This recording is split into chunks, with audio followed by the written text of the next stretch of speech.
பாம்பு போல சுருண்டு படுத்திருந்த பொருள்.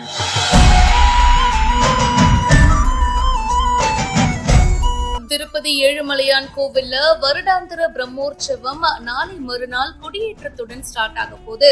பிரம்மோற்சவ விழாவினப்போ பாத்தீங்கன்னா தொடக்கத்தை குறிக்கிற வகையில கருட கொடியேற்றம் நடத்தப்படுது. இதுக்கு தாங்க இந்த பொருட்கள்லாம் பார்த்து ரெடி பண்ணிருக்காங்க. வனத்துறையினர் அறுவடை பண்ணுவாங்க.